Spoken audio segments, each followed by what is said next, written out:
Good morning. So Reb Tarfon says a Mishnah that I think is very appropriate for this time of the year. Reb Tarfon Hayoim Kotzar, the day is short. V'hamalacha meruba, there's a lot of work to get done. V'hapoyelim atzlim, the poyelim are lazy. You know, it's they get burnt out a little bit. You know, to do the same thing all the time. V'ascham, but says the Mishnah, v'aschar harbe, but there's still a lot of schar. There's a lot of reward to get for your work. U'balabayis doichet, and the balabayis means the Rabbi Yanofsky is on top of us and he wants us to do it. And the truth is that really in the person's life, there are times when he gets lazy and it's hard to continue and it's hard to have the momentum and it's hard to have the stamina to continue, especially, you know, this time of the year. It's almost the end of the year. We feel the end of June. It was a long year. Baruch Hashem, a lot of us had tremendous success. And you think that, oh, okay, now I could relax a little bit in the summer. Says Reb Tarfon, no.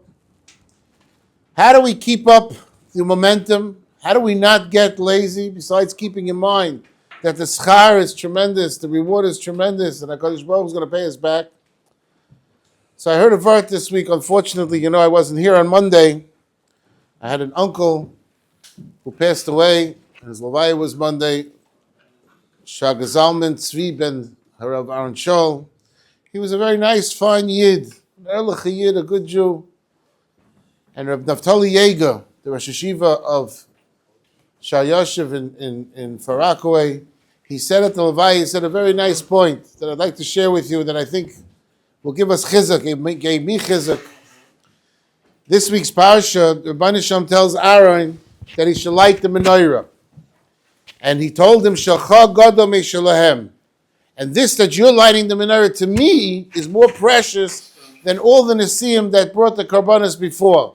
Because we know, I spoke to some boys yesterday, we were learning Rashi. Rashi says that Aaron HaKohen was perturbed.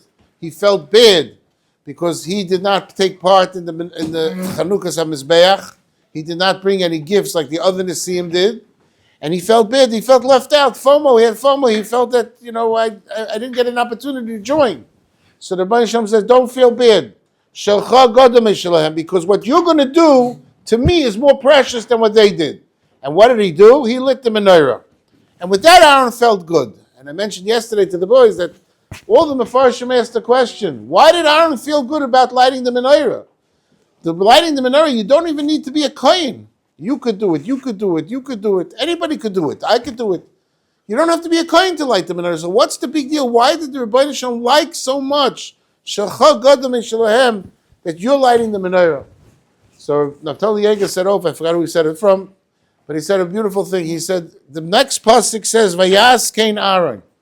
That Aaron did exactly what the Rebbe Yanofsky told him to do. Malamet Shelo Yishina. He didn't change. What, do you think that Aaron was going to change? You think Aaron wasn't going to do what the Rebbe Yanofsky said? So he said, he brought a medrash. The medrash says that Aaron, what does it mean, Malamet Shelo Yishina? He did it every single day he lit the menorah. But he didn't just light the menorah every day. Every single day he did it like it was the first day he ever did it. Every day he did it with the same enthusiasm, with the same brand, with the same geschmack, with the same desire, as if the first time he ever did it. And for that, the Rebbe Yanofsky says, Shalcha Gadol Meishalahem. If a person, even though it's the end of the year, even though it's hard, even though sometimes it takes a lot of effort, and it's the same thing day after day, but if a person comes with enthusiasm and says, today's a new day, today's a new beginning, today's a new start. What happened yesterday, what happened? But today I'm going to try again. And I'm going to be excited about what I have to do, even though I did it yesterday and I did it the day before and I did it before that. He said over there, my uncle was one of the first people in Far Rockaway when they started the first Daf Yomi Shir. He was he had just gotten married. They were doing it on the train, the Long Island Railroad, with the Yisrael Bloom. And he did it, and he wasn't of the Talmud Chacham around, but he did it every day, day in and day out, and he finished Shas a few times. And after the second time he finished Shas, his young son asked him, okay, Tas, so you finished Shas, now what? He said, now we're going to do Tanakh also. And after the third time, he said, okay, now we're going to do Yerushalmi. He was a person who was the founder, he was the first shir in Reb Shimon Freifeld's yeshiva, in Far Rockaway. He was on the board that started Dar Chetera in Far Rockaway. He was the president of the White Shul, which is one of the most prestigious shuls in America. And he did it. He was a simple, quiet person. He was a lawyer by trade. But everything that he did with enthusiasm, and he did with excitement. Every single day, he never missed a Daf Yomi. Years and years and years, they said his attendance was unbelievable. Because every day is a new day. Every day is a new haskalah. Every day is a new beginning, even when it gets tough. The end of the year, June. We're holding June 6th. What's today? 3rd. We're holding ahead in June, whatever it is. We're almost at the end. That's true. And that's where we all have to get together and say to ourselves, you know what? A new day. And let's do it. And let's not get lazy. And let's not get burnt out. And let's come with the same enthusiasm. And the Mitzvah Shem, the Baruch Shem will help. Haschar harbe. The Baruch Shem will pay each and every one of us back with tremendous schar. Have a wonderful day.